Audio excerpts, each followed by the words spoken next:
Bienvenidos a Les Chisme con Chantala Ibarra. Ay, Dios mío. La comida es mi vida. Yo soy dominicana.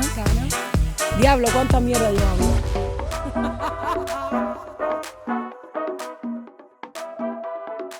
Bienvenidos, welcome a otro episodio de Les Chisme con Chanti. Today we have two different guests and you'll see why I have them together.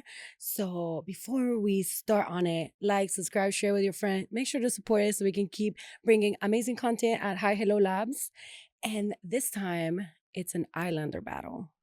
It's going to be a Spanglish, English, Spanish. Buckle up because we got them two here. El grandote, the big one with the big ass personality, Thomas Ward, the big Floyds, y Yamuel Bigio, el más low-key, pero el único boricua que salió en serie de gringo. So, sin más preámbulo, guys, introduce each other, yourselves, because I don't know if I did justice to yourself. So, dale, comienza tú, Thomas, que te veo agarrándote. Yo. Yes. My name is Thomas Ward, and I'm the founder of Pig Floyd's Urban Barbakoa and Pigza on Mills. Pizza. Dale. My name is Yamuel Bigio, and I am the chef owner of Crocante Restaurant in East Colonial Drive. Y first off, do you know why I brought you two together? No, No idea. we've been asking ourselves that.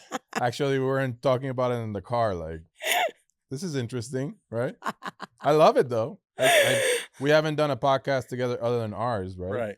Yeah. And it was great. Yeah. Like, it's good that we're friends, so we can talk. I know. So my first question that I wanted to get out of there is because you guys are very similar or have very similar stories. Let me rephrase that. Y entonces, to put you on the spot, 5 things that you two have in common. Go. Ooh. I think we started a food truck at the same time in different places. I started here in Orlando and you started in Puerto Rico. Correct. Yes. And that was what year? 2011. Eso. 2011. Yep. Second thing, another thing ¿Cómo you se know. llamaba? Di que ¿Cómo se llama? So También. my food truck was called Yamburger. Mine was Treehouse Truck. Eso. Pero los dos, it was burger food truck. It was burger. Ah! I did burgers and grilled That's cheese. like 1.5 things, because like Sí, to open a that's food truck 1.5 window. and the same concept. Yeah. Damn. Yeah. Second one. Dale. We both have restaurants, you know. They're both restaurant owners. In Orlando. Yeah, in Orlando. We moved to Orlando, both of us. Porque, bueno, I was in Orlando. Tú estudiaste, you studied undergraduate or high school here. High school here. Yeah, and then I went back. didn't. I studied in Puerto Rico and I moved here for college. Pero But I think one of the things that we have in common is our past, like family. Like my dad, I wanted to get there. my dad and his dad used to do business together. His dad would supply a lot of products to my dad's supermarket. sí. And what was it? Supply? Was it sweet? My dad was ice cream. Pero at that time, I think it was, my dad Chicken? used to sell chicken. Chicken and ice cream. Chicken and ice We cream, did both. Oh, yeah. Two things that go together. Chicken and ice No, cream. no. First it was chicken, frozen foods, and then my dad did an ice cream company. And then I think they sold, ¿verdad? Yeah, I mean, my dad did it for more than 30 years, 35, 30. maybe 40 years with supermarkets. So we were customers in whatever the industry he was in at the time, you know. So we bought when it was chicken and we bought when it was ice cream. Damn, so you were like a loyal customer. Well, I mean, Puerto Rico is a small Very island, small island. and you know, suppliers, when you sell a product, you usually share suppliers. You know, usually most of the business owners buy from the same. Okay, same so suppliers. both had a food truck at the same time, both selling burgers, both from Puerto Rico, own restaurants in Orlando. Both parents had business in Puerto Rico and were clients of each other. I guess had a And business I think both relationship. parents were the same. His dad and my dad, I think, were pretty similar human beings. Very, very, very old school. Old Old school school. mentality. Oh yeah. I think, and I admire this from Jamuel. You know, he went to CIA.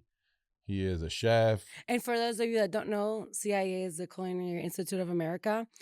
Like very prestigious culinary school in Nueva York. Exacto, en los Nueva York. Yes. Él es- He gets shy and él es awkward. de- No, yeah, he did that. Yeah, he's a great chef. I am a YouTube chef, if you want to call it. I So, learned on so YouTube. here, like, find the differences. Yeah. YouTube chef, CIA chef. CIA chef. Yeah, no, but I think it's important that people realize, like, there's always different paths to Mhm. what you want to do. And the good thing about our differences is really about just the fact that he has the education and the formal education to understand the product better. I've Mhm. had a different, I've had to learn it through the school of hard knocks. Which- And he has yeah. as well. Yeah, no, which I think, both approaches are very important, because I see that Thomas does his things in a very business way, like very organized and how to run a business and more, and then, I had to learn to do that, as the years have gone by, but usually my way of thinking is more on the food, On the and food. and the plating and and things that I want to share with other people, Nice. And I know both of you had failed businesses. Would you tell me?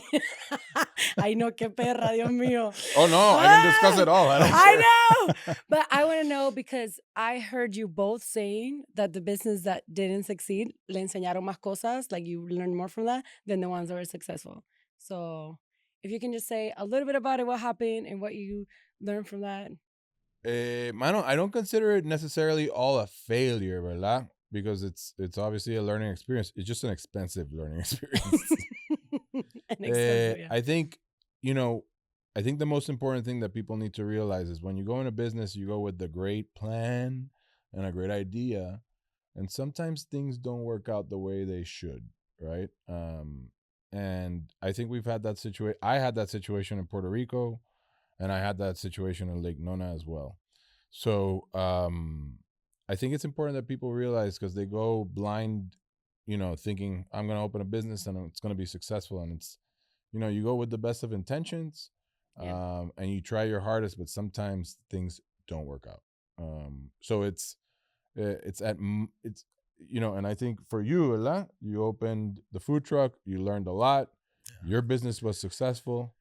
And Yeah, I think I had many actually it started back when I was working with my dad. So I saw a lot of things happen to him, owning his supermarkets and things with the economy. Then we went to a restaurant, me and him, and I was helping him out. And then, it was 2009, 2010. A lot of things were happening in the happening in the economy. And then, things happened with the business, and eventually, there was no, we weren't making any money.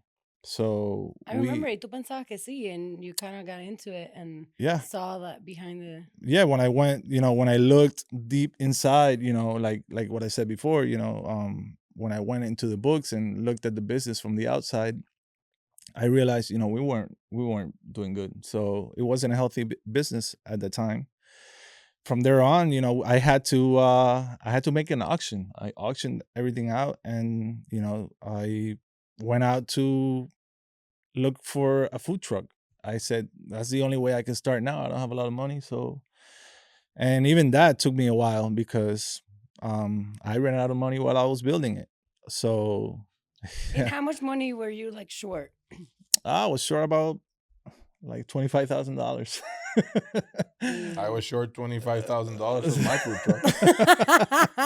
That's another thing. See, we got add that to the list. Damn. So I mean, I had to go work for somebody and start saving and and build my dream that I had of this idea of making a burger joint in Puerto Rico. Did that strike your ego, or you would just put your head down? It is what it is. Vamos a darle. Yeah, never ego. I'm no ego person. I work. Everything I have, I've worked for. So I got down and put my head down and got to work and saved up, opened it up, and and I was very successful with the hamburger. The hamburger was open for I think 8 to 9 years. Yeah. So I took it from a food truck to my first location to 2 locations. Started with me and my cousin. I remember. Can And you say the story de los $45? Ay, it Dios. was, it was tough. I was me inside, and then my cousin taking orders outside, and he was the man taking the orders, and then eventually we took that from us two to we at a point we had 65 employees. Damn. Yeah, So you so had $45. Dollars. El Yeah, primer you día. yes. $45 left, por favor. Explique esa parte. So the real story is I had to work somewhere else in Salinas in Puerto Rico for a restaurant, and So, and that's after your degree, right? yeah. I Damn. started working, and then I started saving up, and I had money that I thought it was going to be enough to finish the truck. I finished the truck, and then when I started working, I had bought everything that I had with the money I had. I had like maybe $2,000, and then the day that we were going to open, I had 40 from those $2,000 that I had to buy everything. I spent it all, and then my last $45, I had them in my pocket that day. I had to buy 3 bags of ice at Crespo Ice Plant, which is behind where I used to have the restaurant. I bought 3 bags of ice, $5 each. That's $15, and I used $25 for the cash register. And that's a true story. I didn't have any more money. And then from there on, customers started coming in, and I was able to pay for everything else. And that's, Wow. that's the bare truth. Like, I was scared. No, I would I'm still scared. No, because I don't. You're like, are people gonna show up or what? And then, Well, did you have a line that day? Yeah, we started.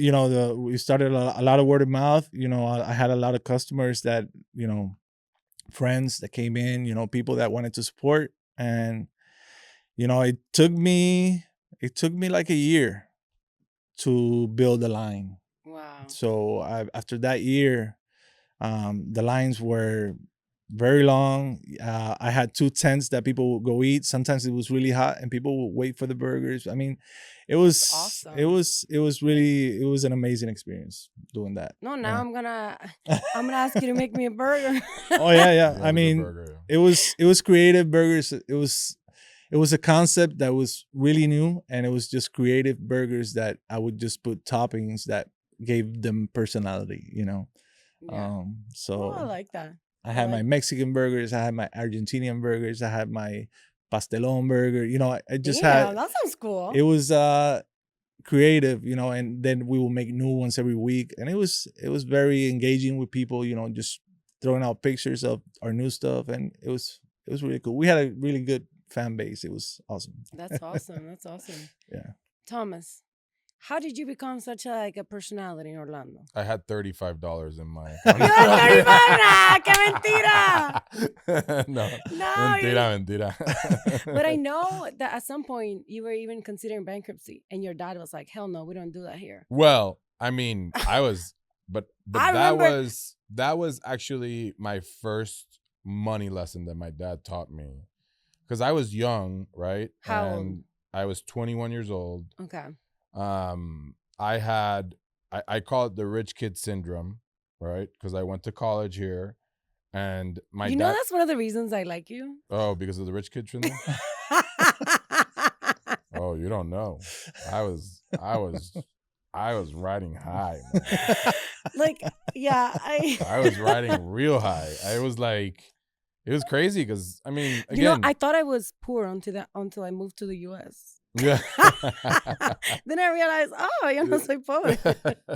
So Bueno, I came to college and Yeah. and I was very lucky that my dad at that time sold his company, and there's obviously benefits to that, and when I graduated also I went into the real estate business, Mhm. and at that time is 05, which was like Did you write it? blazing hot market. Oof, So I made money quick. got it. But then when the market turned in 08, I didn't have a clue what to do. Se jodió Right? todo. Se jodió todo. Entonces, my dad had the money to bail me out, but he didn't. And I think that was probably one of the best decisions he ever made. because I just was riding too high. I was like, I have a rich dad, like everything's gonna be fine. I'm gonna have no problems. Everything's gonna go great. And I think it's very important that people realize that it's not rosy. Everything He is was not just like, beautiful. Yeah, I mean, and in that experience, I learned a lot, and it's helped me out in business because you lose a little bit of the fear. got it. And Porque you thought como que resources were unlimited. I always thought that he had my back. And it's not that my dad didn't have my back, but I just said financially, something happens, he can write a check. Yeah, I see. And he didn't write the check, which was the best. I mean, I remember calling him. My car payments were $9,000 a month. Your car payment. O sea, ¿qué te pasa? Cars. Cards. I was like, oh. Wow. Cars. I had 4 cars. Wow. So you were Ferrari. I was 21 years old. What the heck? And you had just like luxury cars. See, luxury cars. I mean, I was living in Isleworth in Windermere because we were redoing houses in there. I was riding high. Damn, I didn't know it was to that level, el diablo.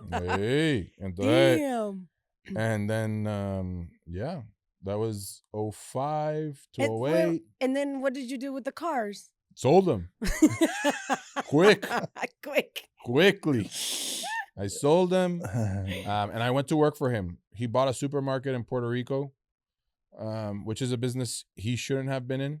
Mm-hmm. But that's when your dad was kind of like bored. He was bored with his life, Mm-hmm. and he went in that business, and retail was not for him. Got it.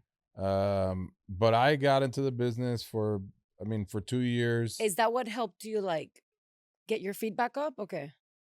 Yeah, well, yeah, but he had me working 16 to 18-hour days, and I was living with him to save money.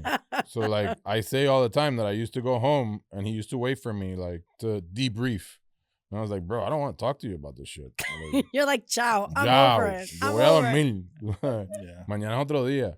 And I think that taught me, more importantly, like, hey man, you got to work really hard to be successful. And you were talking earlier about ego. I think that really destroyed my ego for the best. For the best. Right. So you have to learn that any business, not even the restaurant business, like ego is out the door. Yeah. Because you're not doing it for yourself. You're really doing it for, for the staff and for everybody that you represent. Because you're the entrepreneur with the idea, but the staff has to execute. You're not doing this alone. Right. Claro. And I think that's very important that people realize, because this is a lot of people go in the restaurant business about, especially I want to say chefs, right? That have, Dilo, tira la well, puya. no. I think it's a lot of people go into it with the ego and I'm a great chef and all that. And at the end of the day, you could be a great chef, but if you're not teaching the people that work with you and if you're not collaborating with them, I don't think that you'll see success. Yeah. No, I see that a lot. A lot of talented chefs have failed businesses because they know how to cook, but they don't know how to run a business. Yeah. And I don't know if you saw, I had an episode with the head chef from Jaleo. I absolutely love him.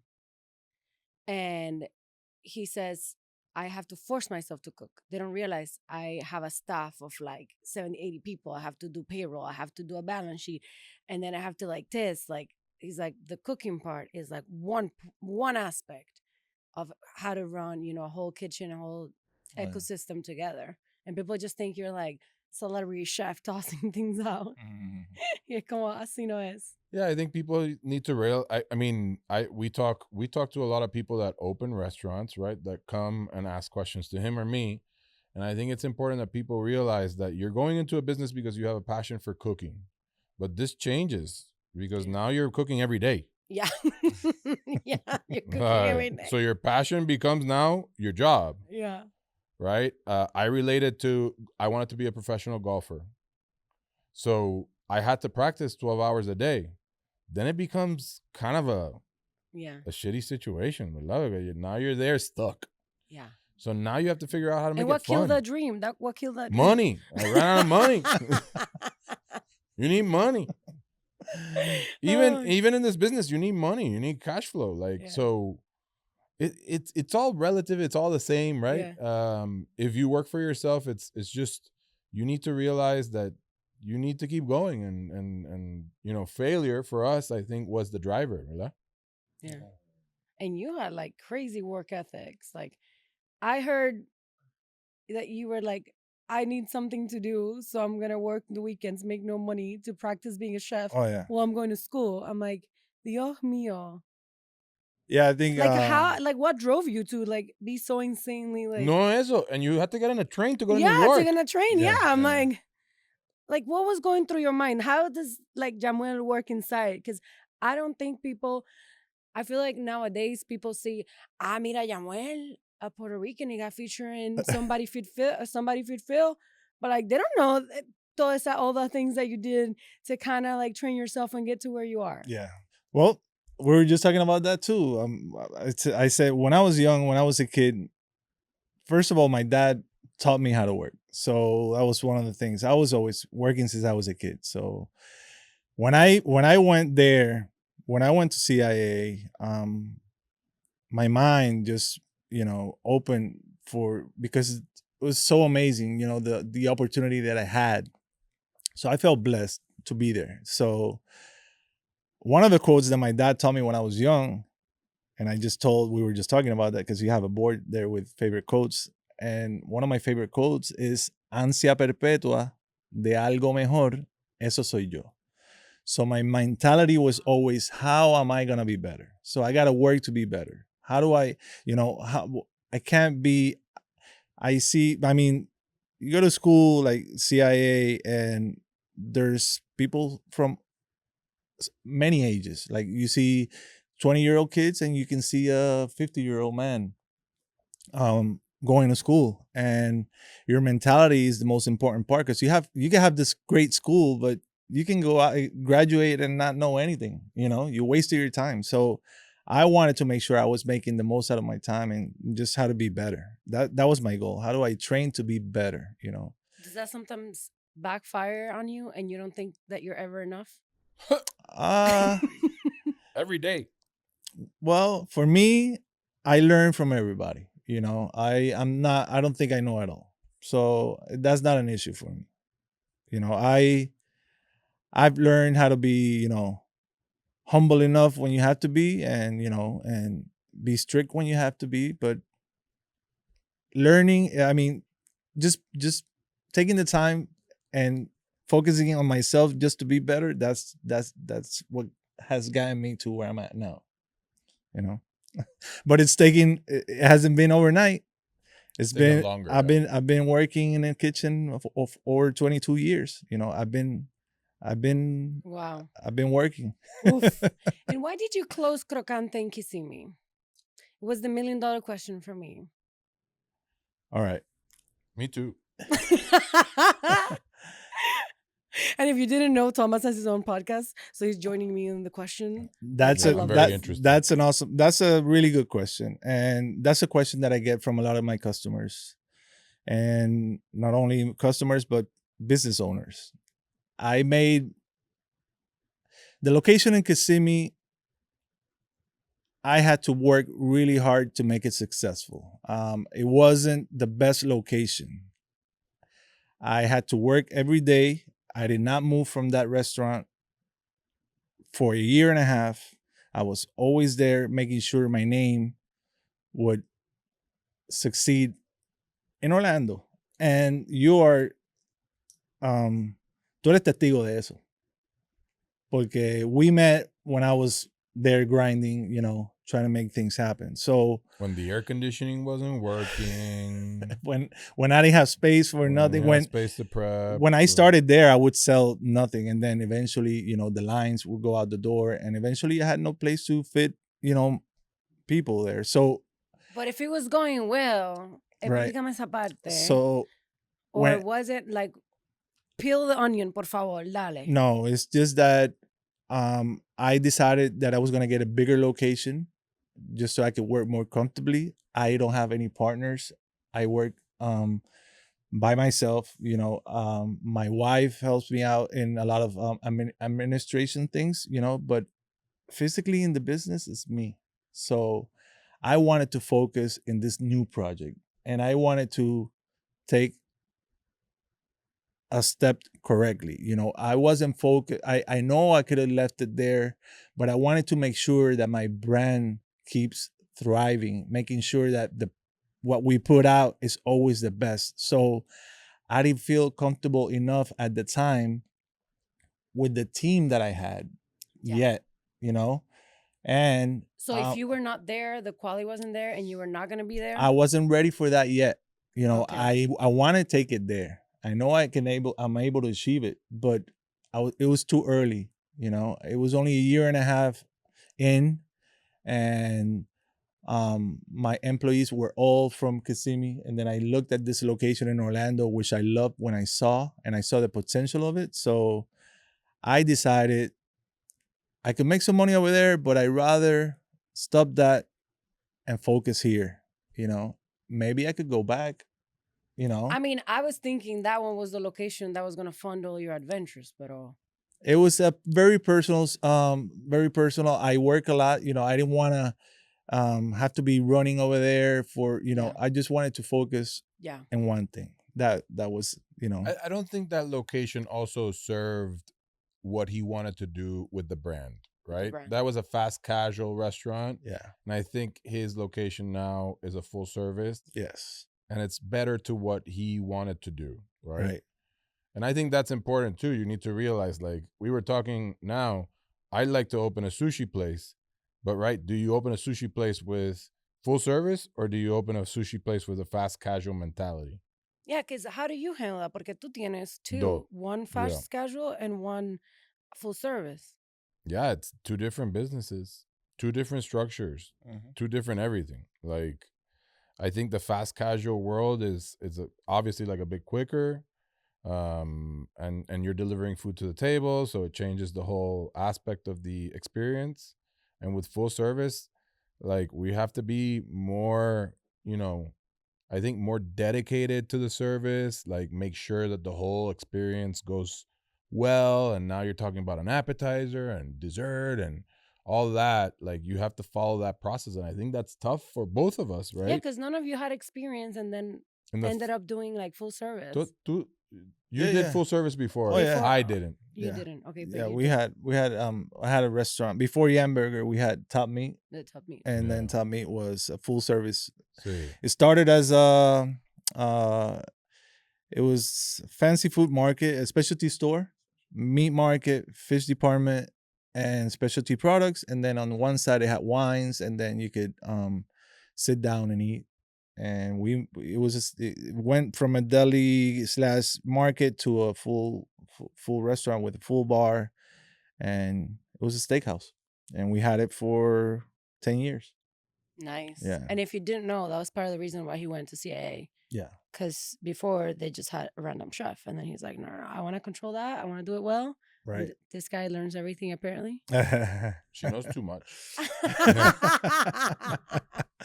I told you I'm the spy. It's true. She's CIA. The real one. The real one. I pay a lot of attention. That's good. I'm very detailed. It doesn't look like it in my social because I'm like, but I pay a lot of attention. Well, that's important. Yeah. Of course. One thing that I wanted, and this is almost like personal, I wanted to connect with you guys in this personal level. Do you think both of you come with like very strong fathers, like you said? Like, can you talk a little bit on the personal side, the effect that has had on you and your success? But also, do you have any pressure? Like, am I going to be as good, as successful as them? Or like join in on that and tell me that aspect. Why you are avoiding? I'm not avoiding. I'll talk about it. But. Okay. Well, for me, when I came here, I had to start over. So for me, I had to start from zero. All my people or followers or people that used to go to my restaurants are in Puerto Rico. Mm-hmm. So I had to create, there's so many options here, so many great restaurants here, so many really good places that you could go eat. And my job was more focusing on how do I start all over again, and how do I, create a name that speaks for itself. So that's basically, I already have. I'm building. I'm building again. So I'm starting from zero. And one of the things that I like to do is really try now not to focus on anybody else. I try to focus always on me and our business and how am I gonna do it better? How am I gonna play it better? And that better is that come from your father being so strong and dedicated, or like where does that come from? Yeah. It's my work habits that I learned, and always being, like I said in your podcast, being unique, being yourself, not trying to be like anybody else. So Yeah, because I mean, you're also like Puerto Rican doing porchetta. right. Like, I feel like both of you are like strong Puerto Rican figures in the area, not doing Puerto Rican food, which Yeah, that's even another. But well, I think Puerto Rican. Well, he does Puerto Rican, but it's like food, elevated, pero fancy, está with like bien, a more pero modern twist. he does a little bit more Puerto Rican than I do. Yeah, but true. we do sell arroz habichuela, tú sabes, plátano maduro, yuca. And that's a cool thing too, because I look at his Pig Floyds and that is an amazing idea, combining a little bit of Latino with this massive barbecue experience that that it's all around. Certain states is stronger, but having the guts to do that is something original, and it's something that I admire too. Just being barbecue, anybody can make barbecue, but in your menu you twist it up a little Wait, bit. not everybody can make barbecue. He said something. Not everybody can make barbecue. No, I'm no. joking. You know that. Tiradera. I'm joking. No, but just putting your Yeah. making a difference. No, apóyalo. Tú sabes. Se lo merece, está bien, Claro que apóyalo. sí. And now tell me, because I know your father has had a lot of influence in you, how you go about things, the good, the bad, the ugly. So do you always feel like that chip on your shoulder or like that pressure? Am I going to be as successful? Como que... So I work in conjunction with my dad, and I think he keeps me straight. Okay. And I go for him for advice, right? The problem, I think the situation with me and my dad all the time, though, is, when you have a gentleman that's been an entrepreneur, self-made, and has gone through many experiences, when I go to talk to him, sometimes those experiences that he's had, he kind of downplays your experience, right? Mierda. So that's tough because you're talking to him and he goes, just how I had 4 kids by that time and I was this and that. And you're like, okay, well, I have no kids. You're but like, never mind. never mind. Like, let's not talk about it, So that's the tough part. But my dad is the same. I feel you on so many levels. I think that's Hispanic parents. Like, just saying, but I had 5 kids and I had, well, congratulations, dude. Like, I don't know what you want me to say, ¿verdad? But I think as time passes, my dad's 76 now. You start to realize that obviously the mentality from island to a big country like the US, right, is totally different. Yeah. Also, the perspective of social media has brought in a lot of differences to a business. You brought it before me, right? I'm so sorry, I got excited. No, because I think we need to talk about that. Social media has brought in this whole different personification of a business and how people think, like, if you're an entrepreneur, you're like super cool and all this shit. Like, and I think when you look at it and you look at the stories, there's a certain respect I think that I still have for my dad, but we're different people. Sí. So, do I want to be better than my dad? Sure. But my dad sold this company for a lot of money. So I don't know if I'll ever get to that number. I mean, I have a bigger check written to my name. Oh, and I love that story. Right? So I carry the check. I don't have it with me right now, but you don't have it? I was gonna test you. No. I have it in the car. I'm sorry, but I think it's important that you keep your north to yourself, like, because you're different people. It's different times. Yeah. Isn't that like a Warren Buffett lesson, the check part? I think. No, it was a Jim Carrey. Jim Carrey, okay. Jim Carrey carries it, but I think we learned it more. So my dad has been very, very integral part in showing me how to read about self-help, how to look within myself for answers, right? and it's funny because he doesn't believe in psychology. Like, I've been to a psychologist for the last 20 years. But I thought he did get help. I fucking no. Sorry, can I? Claro, lo que te dé tu maldita gana. I don't know. I think it's important that people look for help with and work through their issues. And me dice like, tú vas a la psicóloga, la loquera, tú sabes, como que it's just different, right? Yeah, I love that you're open about going to a psychologist, because a lot of men try to hide and be like, toughen up and whatever. Oh, And then they end up worse. Maureen is my G. Like, me and Maureen I mean, think about it. I've been going to see her for 20 years. Wow. She knows me almost better sometimes than I know myself. And I know Does that I've, feel scary? yeah, I've wasted thousands of dollars to go talk to this lady, and all of a sudden you talk to her for 45 minutes and you come out of there like, I didn't fucking do anything today. And 2 days later you're at a light and you go, oh, that's what you meant. You know, like it's just such a process to get to know you yourself. And still, even 20 years after doing that, there's insecurities. I go weekly. I mean, there's a lot of insecurities with the business. I like it. So for the men watching out there, because honestly, YouTube is the only platform where I have more men followers than women. Oh, really? All the other ones, mostly women. Yeah. If you're watching, you can get help and it's okay. It's okay. Estamos en el 2024, por Sí. favor. But I think that's a very Hispanic. Yes. So my dad has always been like, hay que ser fuerte.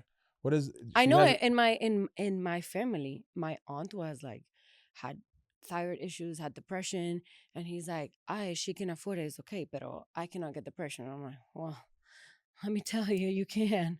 Yeah. And it's okay because she's a woman, but if his hit, no. And I'm like, Dios mío. Well, I think our parents were taught very differently. And I think it's the be strong, be responsible, do all these things, right? But at the same time, when you look at them as human beings, they went through the same stuff that we go through. Yeah. But just a different time. Yeah, and they process it different. Yeah. They process it different. And society looks at us differently now because of social media. No, absolutely. And because of social media, we're going to do like a little break with a little food. Me lo trae, por favor. So if you didn't know, every guest in my podcast, I share a meal, share a dish or something, because this journey started comiendo and it will continue comiendo because I love.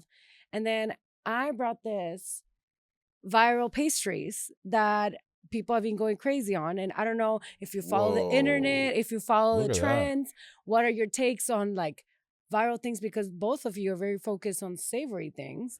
But I don't know if you've seen the circular croissants, the cubes, and how viral they are on the internet, and what's your take on it?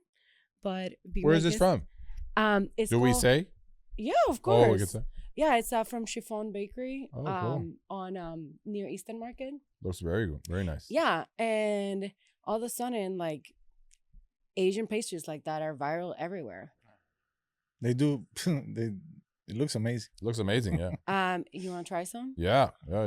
Oh yeah, I think viral. I think that's one of the issues that I have with the business. I don't know if you share the same thought, but I think these viral food items. Mira quién está ahí. Yo te llamé, ¿oíste? Yo te enseño ahora el teléfono. I think and this is strictly my opinion, I don't think you share it, but viral pastries and viral things online have a space, but we got to build restaurants that create consistent experiences. So if that hits for a little bit, I hope it hits for years, you know? So that's the tough part about doing cool things that people are on social media. Sí, ¿no? Se ve bien. Está bello, man. Okay, this one I ripped apart. Joder. Esto tiene chocolate, papá. Oh, wow. This Wow. one's kind of cute. Whoa. Mira esto. Definitely not. Doesn't look pretty, but it's amazing. Well, my cutting. Oh no, Wow. that's fine. It's good. Qué bello.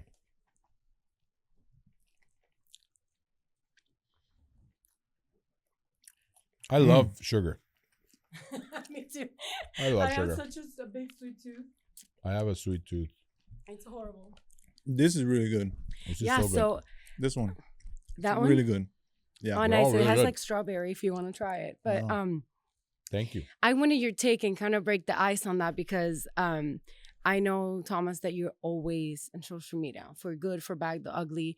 And some people think que tú eres un come mierda, que tú eres creído. No, And, yeah. and they always attack you, come at you. But I know No. you're always there. And also, when you came, you couldn't even get a job. Nobody gave you a handout. So you're not out there giving people handouts, which I respect. And I respect you a lot for that. Thank you. And then I know that it takes cojones to just put yourself vulnerable and put the good reviews, the bad reviews, the things like how can we improve. So that's why I wanted kind of to get your sincere opinion, because I know you always put a good face out there, but Gracias, Bobo. what's your take on that and the whole how to be active, consistent, social media, show up and manage that as a brand and as a business? Porque So- you have a personal brand and you have a business brand. I try to stay away from the personal brand, Okay. but it's really, we're representing our businesses. But I will tell you that I feel there's been a shift in the market in the last 10 years, right? And a lot of people are food critics now. Oi! He's like taking a dab at me too. I'm never a No, favorite. I'm not taking a dab. I think it's fair that people criticize food. Mhm. I do think though, and I'm criticized for this, I think that people need to realize that businesses are not perfect, right? And to build a team to run a restaurant consistently is very difficult. Yeah. And another thing that I don't think people understand in the restaurant business, that if you don't have numbers, meaning like if you don't have a lot of units, you better come up with something very interesting for staff to stay with you. Okay? Because Like, explore on that. Like, if you don't have enough, like, volume, you're saying? well, no, I just think people don't understand that our industry is not typically an industry that people want to stay for the rest of their life, Got it. right? People usually want to be, well, I want to be a lawyer, or I want to be a banker, or I want to be this, or I want to be that. And that's something that you're going to consistently stay for the rest of your life. In restaurants, sometimes we have people that we call lifers that want to be in the restaurant industry, but typically we have people that are with us 6 months, a year. And I ask that in our interviews, like all the time. I ask, how long are you going to be with us? Wow. Because Do you get real answers? sometimes I do, sometimes I don't, right? But I think it's very important that people realize that we don't have the consistency of staff that other businesses have. And so we have to make the best of the experience for the person that's coming to work with us. And that's all I try to do. But, you know, with building the team, training them and all that, people's expectations, customers' expectations are super high. So we try to keep it at the highest level. But when some people come in and they critique our food or they critique our service, like you have to realize that not every day is perfect. Not every meal is going to come out perfect. Not every piece of meat is the same. You know, there's so many things that we don't have control over that we try to do our best. Like, but sometimes it just doesn't come out the right way. So I've been critiqued by, I mean, I hold this dearly by a food critic, and I took it really hard, right? Because O sea, te dolió. it hurt, and I tell him all the time, like I'm still mad at the person because he took it personal with me, and I don't appreciate that because I've been in this business for 12 years. He's been in it for a longer time. We work very hard. That person doesn't own a restaurant, and he can talk all he wants about our food. Woo! right? And I might even have a feeling of who it is. That's the worst part. And he could talk all he wants about our food, but he doesn't understand the other side of the operation. Claro. And so he can go out, write something, damage the business, and then he has no responsibility. While we have to work out every day trying to figure out who's the best supplier, who can we keep in the team so that we can make better food? How can we get better? So I take that feedback very, very seriously, right? Do you read every review of your restaurant? Every review. ¿Y tú? Yamuel? I learn from them a lot, from some I do, from some I No. don't. That was like a strong maybe. Do you read every I do. review? Not every review. Not every. Sometimes I don't have time, but when I get a chance, I could look at my phone and look at what's going on. Yeah. Of course. Yeah. I think reviews are interesting. You take feedback and you come up with the best answer that you can. What's the worst review you've ever gotten? There's so many. Mm. I mean, I just think there's reviews. That review. That review you mentioned. A Okay. mí me dolió. Like, that review really hurt because I even call, and I'll. No, el pecado, no el pecador. No. But I think I even called one of his friends that owned a pizza restaurant. And I said, you know how hard this is because you closed your pizza restaurant. Oh, shit. So tell me about it. Like, tell me about the experience. What was the response? You know what the response is? When somebody's called, quiet. Oh, no, I didn't mean it. No, you didn't mean it that way. Yeah, you did. I got the passion out of you. I get mad with that type of thing because I think that people are very quick with keyboards. They're really quick with keyboards. Tell me in the restaurant. I want to give you free food. I want to make it right. I don't want you to leave my restaurant unhappy. One like, who wants you to leave the restaurant unhappy? One of my favorite guests in the podcast, she didn't even know she didn't say where she worked at, but she talked about reviews and things that people do with going to Hispanic restaurants. And she said the worst part is the people that give you those bad reviews and then you see them weekly or bi-weekly at your restaurant. Yeah. And she's like, do you not think we read it? We see you, but it was so bad. You're here. You're back here. They write that 2-star review and all of a sudden you see them next day. And you're like, wait a minute. You're like, you think I didn't stalk you? I thought you didn't like it. That happens to you too? Yamuel is so quiet. I don't know. It's okay. I don't know. I just try to, Yamuel, I feel like you were not into social media and you were like not leaning into that. Yeah. And I'm going to call you out because, I'm here to tease me, but I like you. I even posted a quick video because I was on a business meeting, but I went to try his restaurant. And the video ended up doing really well. I got so many people to ask me questions because they had heard of Crocante, and it was when you first moved to East Colonial. Because, like we said, from Kissimmee to it's very different demographic. Very different. So people asked me a lot of questions.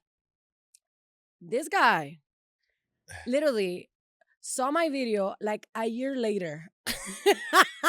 And I was literally like almost offended. I was like, you told me you were a cool dude, but like, I guess you really don't check. I don't run my social media. I've never have. He's not a social media guy. I can attest to that. No, I know. After a year, he's like, oh shit, my bad. Yeah, a year. No, pero you didn't see. Pero I don't know the rules, and I didn't know. There's no rules. I'm sorry. This is this is totally not me. No. I want to give love to everyone. I think what you're doing is amazing for it's an opportunity for restaurants to speak out. So I admire what you do. I think you're awesome. So I went back. Don't worry. Yeah, no, and it's I don't run social media. No, but the third time I went. Yeah. Somebody immediately commented your post, and then I've seen now in your socials they do interviews of you. So did you hire somebody? Because you've stepped up your social media game in your restaurant. Yeah. Now there's a budget for it. It looks like. Well, here's the thing. Don't dance I around don't it. want Tell me. to promise anything in social media that I can't achieve. Okay, valid. So I'm not gonna be in social media showing you all this just to get followers. If I'm now on social media, is because my restaurant has gotten better with time, and now I'm able to speak with more confidence. I am really So you're a very tough critic of yourself. yes, I always like to put out the best, and and sometimes like Thomas says, that's tough. Even me being in the kitchen, So um I think I've gotten better. I've worked at at what I do and learning this new market, which is completely new for me. So that's the only reason. So now, I think that we have stepped up our game, and we keep getting better. We still have a lot to fix. And now, so you're saying that now that your restaurant got into a level that you feel proud of, now you're like, okay, let's spend the money so that people see it and come. Is that kind of like where you're going? Well, I mean, I want to be able to look. I'll tell you this: when Phil came to our restaurant, Yeah, I'll tell you that tú te estás cagando. everybody asked me, no, que tú estás feliz, que esto, bueno, I said, we can't, it's not time to celebrate. We don't celebrate now. It's time to work harder because it's our job now. Phil already made me look good, so I got to make Phil look good, So I got to work. I got to make sure that when people from anywhere in the world come into my restaurant, they're having a good meal, So we're working harder every day, That's awesome. And have you seen the good from after the show? Yeah. Have you seen like a big increase in your? Yeah, I mean, not only that, but the clientele, the la En el idioma que te salga. no la cantidad de distintas nacionalidades. So I don't only get Latinos, I get Americanos, I get Asiáticos, I get Yeah. people from everywhere trying Puerto Rican food, trying our food, and that makes me really, I feel proud of that. I want to make sure that when they eat Puerto Rican food, they speak good about it, So ese es mi trabajo. I'm obsessed with his morcilla, if yeah, you guys didn't know. yeah. So in 2017, when I decided to come here, I bet everything. I put all my money down, trusting a concept and a product. I said, I'm gonna make porquetas, and I'm gonna make it with the Boricua flavor, the Latino flavor. And I bet on that 100%. I came here, I built that small location, and my focus was la porqueta puertorriqueña. So, porquetas has been done, but with the flavor of Puerto Rico, commercially, we started that. The only one. You heard it here first, mis amores. So that is I still haven't good. tried it. It's amazing. Because I've gone for, okay, so I love Asian food and Mills is like mostly Asian, but then I get the question many times, Chantal, can you recommend a restaurant? We are going on a business lunch that's like not Asian. And I'm like, oh yeah, just go to Crocante. And every time people are like, ay, gracias. Ay, gracias. Ay, yo no sabía. Thank you. Every That's time. great food. Thank you. Yeah, every time. Crocante. Crocante. Muy fuerte. Yeah, y los bacalaitos, whatever. Todo. Yeah. Bacalaíto. No, I Estábamos have hablando to. de sorullito de maíz ayer, which Qué were rico. delicious. Is there, okay, we're almost wrapping up. Is there something that you would want to say, something cool, unique about your story? Algo de como tú creas tu filosofía that you want to share? Open-ended. That's an interesting question.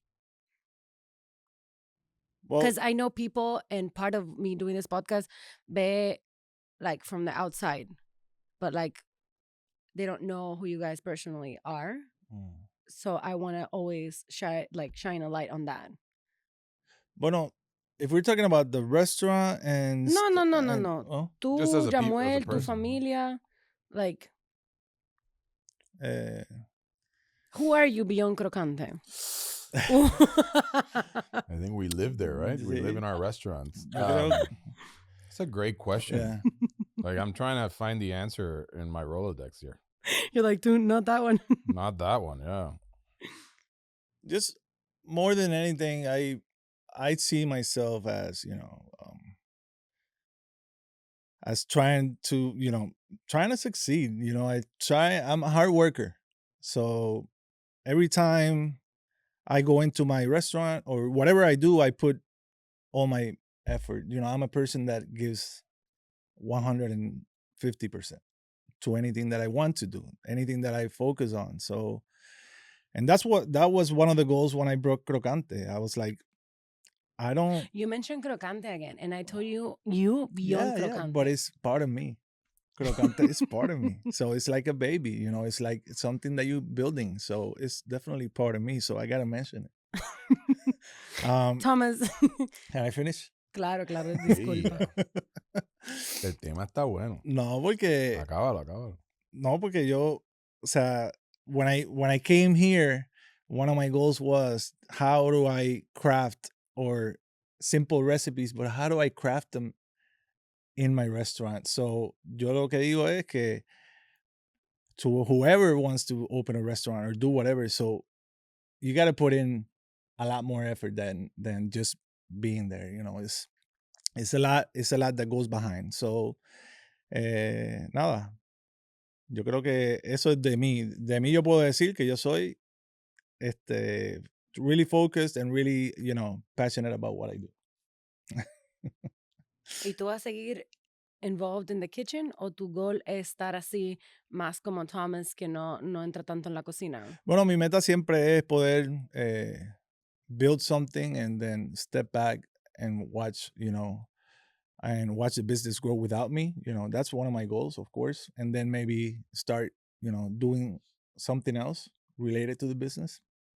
But eventually, yes. Eventually, it's creating a team, creating an organization or a system that runs. That's one of the goals, of course. ¿Tienes un número de restaurants in mind or no? Pronto están viniendo. There's always things that are gonna come that might direct me in a different path, But a lot of things and opportunities are happening now. So not necessarily other restaurants, but things that have to do with what I do, and just building a brand.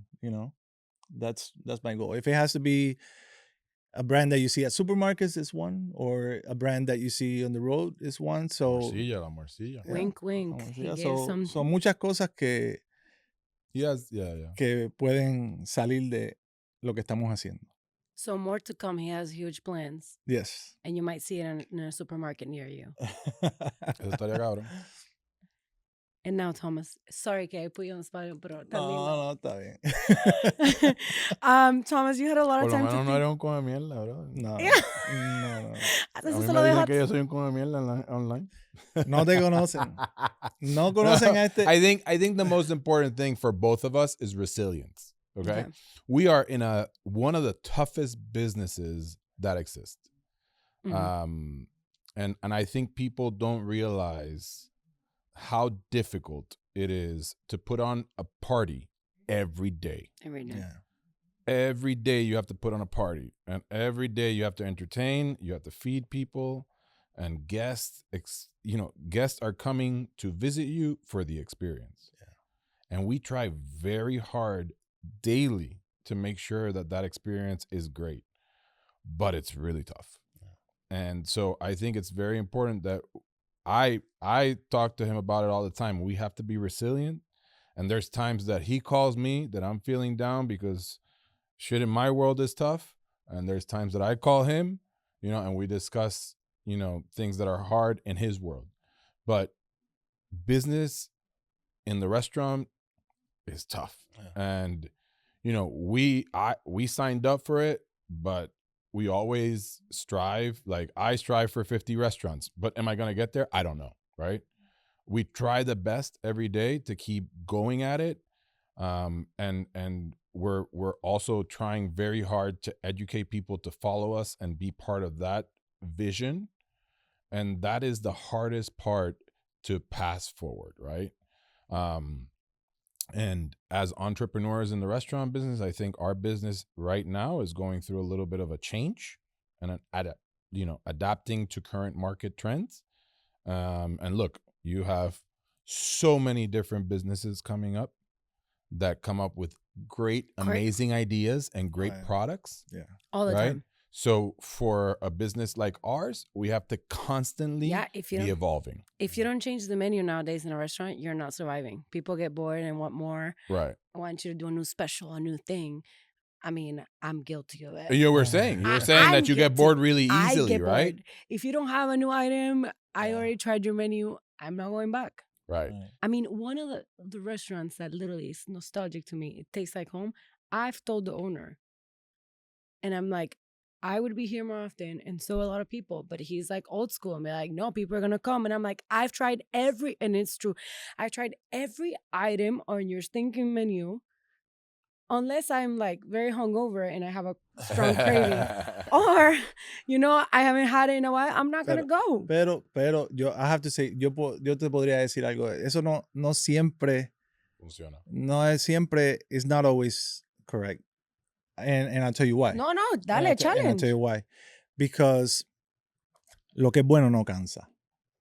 And when you get to perfect a product and you always serve it consistently well, you're going to have return customers because they want that, So basing your menu or your restaurant based on 5 items, it's an awesome idea too. Yeah. And you don't change them, and you keep the consistency, and you make them better than anybody else in the world. That's a bone I gotta pick with a lot of Latino restaurants. They think like an encyclopedia is better, and then 10 dishes are good, and then 30 are trash. I agree with you. You have to perfect some of them in quantity over quality. But I do think that it is pretty cool when you have new specials or you play with flavors and you kind of adapt to what you're saying, like the new trends. But I'm going to challenge you. Dale.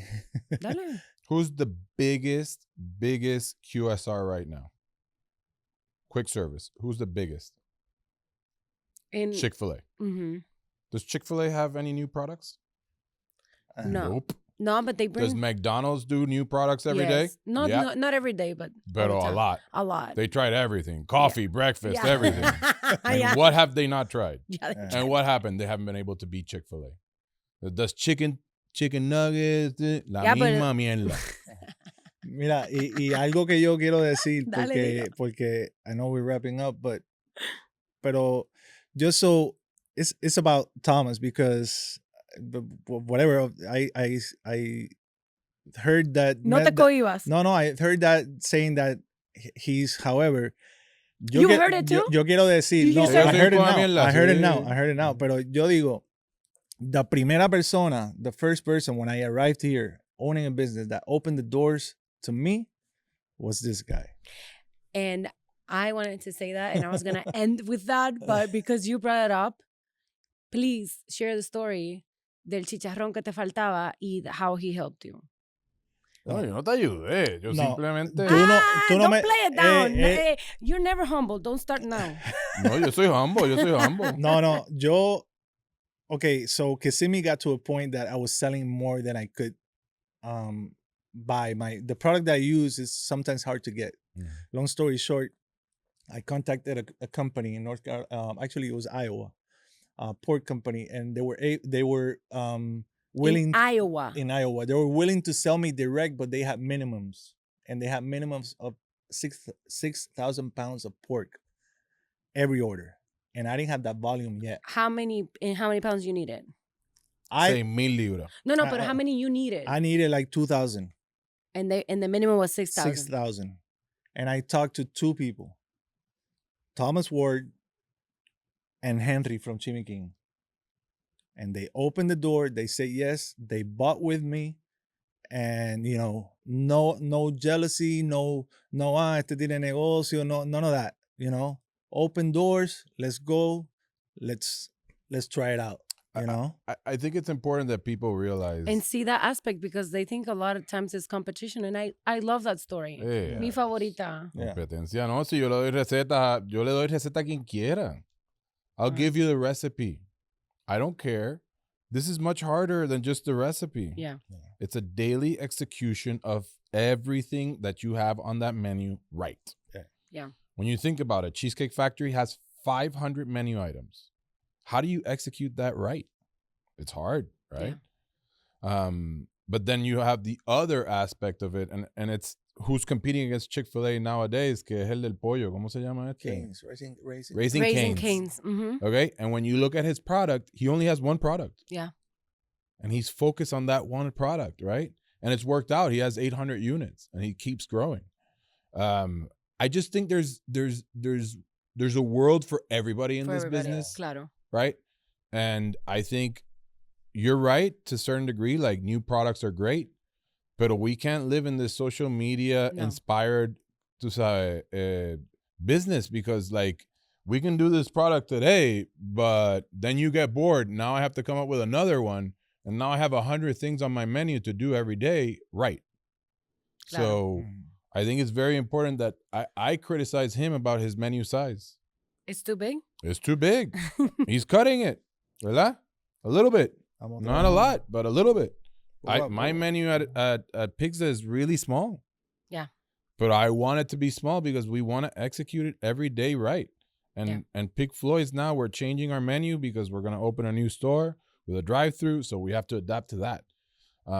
So I think menus are tightening up and people are coming to restaurants because they want an item, like he says, that you can't forget about and that you find it there. No, right? It's true. If I find, like, if there's a dish in your menu that I really like, I will go just for that. Just like I told you. Right. My sister was visiting from Dominican Republic.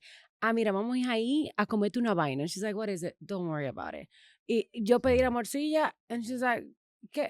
She didn't know. My sister, I love her. She doesn't ask questions. She just eats it. And she's like, ay, sí, está bueno. Sí. So it's like a combination. And I feel like both of you have nailed it. And I love how you're just also showing the world that you can be nice, you can be kind, you can extend a hand to somebody that's just starting. And that's not a threat to your success. Right. No. I fucking love that. Right. Me fascina que ustedes sean así. And that's kind of like the friendship that I saw and then the reason I wanted to bring you together porque you both are so different but have leaned on each other for certain things, have different styles, yet there's space for both of you and more in Orlando y en la Florida. But okay, we need support. Like as business owners, we need support. Yeah. You're going to interview John, and John's a great guy as well. Yeah. And I talk to him all the time. Con su loquera, y con la mía. I know. ¿Verdad? I know. But it's just the way that it is. Like this, again, this is a 7-day-a-week business, and you have to be 200% into it to make a success. Like there's no other opportunity to miss because we have to consistently give the guests what they come for and what they pay for. So I think it's very important that you support your local small business. I agree. Right? And we are fighting every day to get attention from everybody online that sees like the 10,000 posts that happen every day. And we're trying to just get a little bit of that sliver for people to come visit us and give us a chance. And so we live in that world. And I like to support anybody that's a small business in the restaurant business to make it. Because I hate failure, right? No, I've seen you both at other businesses. Sí, no. So I see that you support a community and that warms my heart, porque I'm the same way. Sí, we support and we go everywhere and we go try and, you know, whatever we can do. Pero you have to go out and try what's out there. You have to see what people are doing differently. You have to adapt to current market trends, right? Yeah. And also try to have a life. We try to have a life. It's hard. I mean, he goes to more soccer games than I do, but you know, and he has a child. I don't have a child, so it's different, right? But you need to have that balance. But you have a girlfriend. You're always yeah. out. No, see. Yo tengo mi novia, like, and we go out and everything, but I think we have to live a balanced life. No, tú tienes un nene, pero tú vas a los juegos de soccer. Sí, sí. Yo no. Oh Voy my a los God. juegos de baloncesto. Guys, I think I'm gonna get in trouble, so I think we should cut now because I get really unhinged and I'm getting very comfortable with my guests. But if there's anything else that you want us to ask, please, if you haven't tried the restaurants, you heard it. Pizza, Pig Floyd's, Crocante, go support, hit all the buttons so that we can keep bringing content and Jairo loves. Subscribe, share it to everybody. And if there's anything else that you wanted to know, please put it in the comments and maybe we'll bring them back. Maybe we'll just talk them everywhere. So, ciao y seguimos chismeando.